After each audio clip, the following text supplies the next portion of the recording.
back. So in today's video I'm going to show you how to make a post on Tumblr app. So let's get started.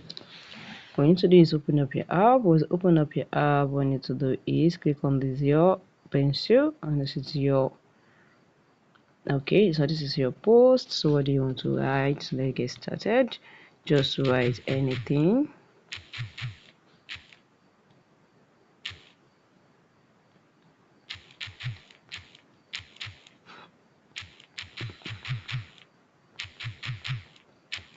Okay.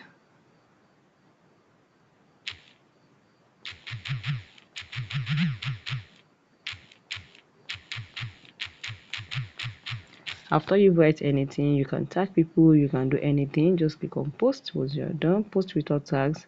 Click on add tag. If you want to add any tag, you can do like this. You can just add anything. You can say click on done. Once you're done, click on post, and automatically you have posted. So let me just get our post, and this is it. So you can see this is it. Let's find our post. So if you look at that, you're going to see your post. It's very easy. So guys, if you found this video helpful, smash the like button, drop a comment and subscribe.